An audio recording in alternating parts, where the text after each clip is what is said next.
தமிழ் வணக்கம். நேட்டோ அமெரிக்க அதிபர் மோதல் வெடித்தது.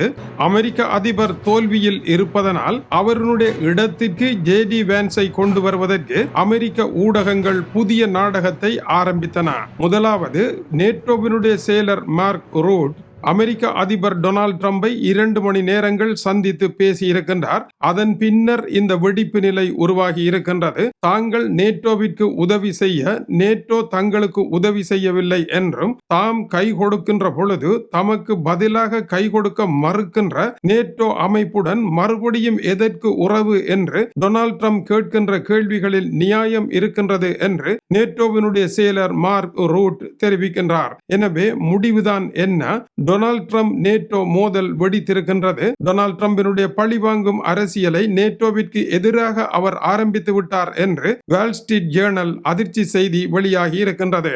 நேட்டோ நாடுகளுக்காக அமெரிக்காவினுடைய படைகள் ஐரோப்பாவில் 84,000 பேர் இருக்கின்றார்கள். ஜெர்மனியில் 40,000 to 50,000 பேர் வரை ஜெர்மனியை பாதுகாப்பதற்கு இருக்கின்றார்கள். இந்த படைகளை ஐரோப்பாவில் இருந்து விலக்கி சீனாவினுடைய கைகள் ஓங்குகின்ற இடத்திற்கும் மற்றும் அமெரிக்காவை நட்பாக நேசிக்கின்ற நாடுகளுக்கும் நகர்த்த போவதாக அவர் அறிவித்திருக்கின்றார். அமெரிக்க அதிபரனுடைய இந்த மிரட்டல் குறித்து ஐரோப்பா கூறுகின்ற பொழுது, அமெரிக்காவினுடைய படைகள் நேட்டோ என்கின்ற பெயரில் ஐரோப்பாவில் இருப்பதனால் அமெரிக்காவிற்கு தான் லாபம் இருக்கின்றது. அமெரிக்கா உலகத்தை ஆளுகின்ற வல்லரசாக தன்னை அடையாளப்படுத்துவதற்காக உலகம் முழுவதிலும் படைகளை வைத்திருக்கின்றது. அந்த வகையில் ஐரோப்பாவில் இருக்கும் படைகள் அமெரிக்காவிற்கு உலகளாவிய ஒரு முக்கியத்துவத்தை கொடுக்கின்றது. அங்கிருந்து படைகளை அகற்றுமாக இருந்தால் அமெரிக்கா தானே தன்னுடைய உலக தலைமையை மாற்றுவது போல அமைந்துவிடும் என்கின்றார்கள். மேலும் அமெரிக்கா வெளியேறுமாக இருந்தால் ரஷ்யாவினுடைய நேரடி தாக்குதலினுடைய இலக்காக ஐரோப்பா மாறும். இது அமெரிக்காவிற்கு அதைவிட பெரிய தலைவலியாக மாறும் என்றும் கூறுகின்றார்கள். அமெரிக்காவினுடைய வெளியுறவுத்துறை அமைச்சர் மார்க்கோ ரூபியோ, ஈரான் அமெரிக்கா போர் முடிந்ததும் நேட்டோ தொடர்பான அமெரிக்க அதிபரனுடைய நடவடிக்கைகள் ஆரம்பமாகும் என்று மிரட்டி இருந்தது குறிப்பிடத்தக்கது.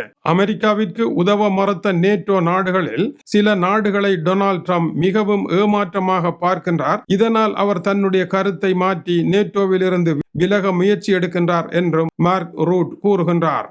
இந்த விவகாரத்தை யாக்கப் கெய்னர் ஊடகவியலாளர் டென்மார்க்கில் இருந்து கூறுகின்ற பொழுது, ஐரோப்பாவினுடைய ராணுவ தளங்கள் இல்லாமல் மத்திய கிழக்கில் போரை நடத்துவது அமெரிக்காவிற்கு மிகவும் கடினமாக அமையும் என்று கூறுகின்றார். இந்த தளங்கள் அமெரிக்காவிற்கு உலகளாவிய முக்கியத்துவத்தை கொடுப்பதாகவும் அவர் தெரிவிக்கின்றார். அமெரிக்காவினுடைய இந்த தளங்கள் இருந்ததனால் ஐரோப்பாவிற்கு உண்மையில் லாபமா நஷ்டமா என்பதை ஐரோப்பியர்கள் வெளியே பேச தொடர்ந்து பயந்து வருகின்றார்கள். உதாரணமாக அமெரிக்காவினுடைய அணுகுண்டுகளை ஐரோப்பாவில் இருக்கின்ற முக்கியமான நாடுகளில் அமெரிக்கா நிறுத்தியதனால் அந்த நாடுகள் அணுகுண்டுகளை உருவாக்காமல் இருந்துவிட்டன.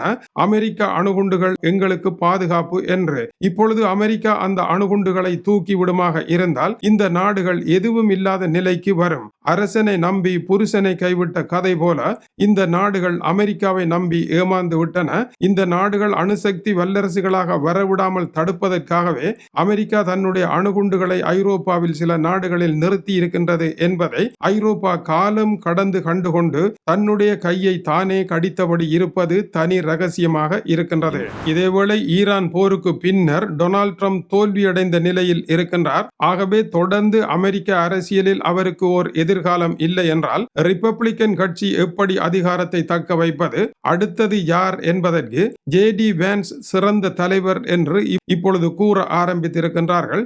ஈரான் போரில் அமெரிக்காவினுடைய உப அதிபர் ஜேடி வேன்ஸ் அவ்வளவு தூரம் அக்கறை காட்டவில்லை என்றும், இந்த போர் அமெரிக்காவிற்கு பாதகமாக வரும் என்றும், இதை தடுக்க வேண்டும் என்றும் அவர் கடைசி வரை முயன்றார் என்று அமெரிக்க ஊடகங்கள் எழுத ஆரம்பித்திருக்கின்றன.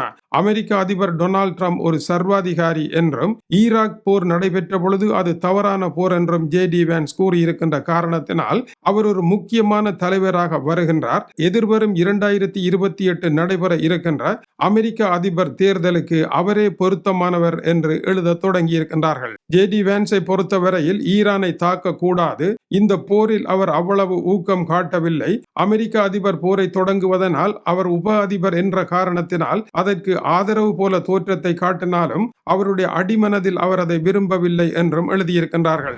ஈரானுடைய ஆட்சியை மாற்றுவது அமெரிக்காவிற்கு பேரழிவாக அமையும் என்றும் ஜேடி வேன்ஸ் கூறியிருக்கின்றார். டொனால்ட் ட்ரம்ப் ஜேடி வேன்ஸிற்கு மூச்செடுப்பதற்கு இடைவெளி கொடுப்பார், அவருடைய கருத்துக்கு மதிப்பளிப்பார். டொனால்ட் ட்ரம்பிடமும் அவர் இதை கூறியிருக்கின்றார் என்றும் குறிப்பிடுகின்றார்கள். இதனால் டொனால்ட் ட்ரம்ப் தன்னுடைய ரிப்பப்ளிக்கன் கட்சிக்கு ஒரு சிறந்த அதிபர் வேட்பாளரை பரிசாக தருவார் என்றும் எழுதியிருக்கின்றார்கள். டொனால்ட் ட்ரம்பினுடைய தேர்தல் வாக்குறுதிகள் எதையும் அவர் நிறைவேற்றவில்லை, எல்லாமே பகல்கனமாக போன நிலையில் அவர் செல்வாக்கை இழந்த நிலையில் இருக்கின்றார். இந்த நிலையில் அமெரிக்காவிற்கு தலைமை தாங்கி செல்வதற்கு ரிப்பப்ளிக்கன் கட்சியில் ஜேடி வேன்ஸை ஒரு புதிய தலைவராக கொண்டு வருவதற்கு முயற்சி எடுக்கின்றார்கள். அவருடன் போட்டியாளராக இருந்த மார்க்கோ ரூபியோ பல இடங்களில் டொனால்ட் ட்ரம்பினுடைய கருத்துக்களை கூறி நேட்டோ தொடர்பான கருத்துக்களை வெளிப்படையாக பேசி எதிர்நிலைக்கு சென்றிருக்கின்ற காரணத்தினால் இப்போதைய நிலையில் ஜேடி வேன்ஸ் உச்சகட்டத்தில் இருக்கின்றார் என்றும் கூறுகின்றார்கள். மேக் அமெரிக்கா கிரேட் எகெயின் என்பது டொனால்ட் ட்ரம்ப் என்கின்ற தனிநபரை சுற்றிய ஒரு கூட்டம்.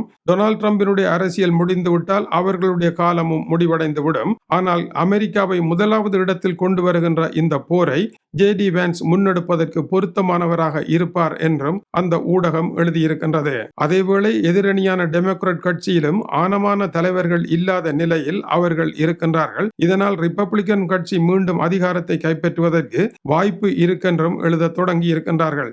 ஆனால் இதே ஜேடி வேன்ஸ் மிக மோசமாக டொனால்ட் ட்ரம்ப் போல முன்சனில் நடைபெற்ற பாதுகாப்பு மாநாட்டில் ஐரோப்பிய தலைவர்களை சேம்பேறிகள் என்று பேசியவர், உக்ரைனிய அதிபர் வோலோடிமிர் செலன்ஸ்கியை நன்றி கெட்டவர் என்று பேசியவர், அமெரிக்க அதிபர் டொனால்ட் ட்ரம்பிற்கு கடுகளவும் இழைக்காத தவறுகளை இழைத்தவர், அதேவேளை அமெரிக்க அதிபர் டொனால்ட் ட்ரம்பை போலவே தகுதி குன்றியவர் என்று எழுதிய அமெரிக்க ஊடகங்கள் இப்பொழுது தங்களுடைய எழுத்துக்களினால் ஒருவரை அதிபராக கொண்டு வர முயற்சி எடுக்கின்றார்களா என்பது சந்தேகத்துக்குரிய ஒன்றாகவும் இந்த செய்தி இருக்கின்றது.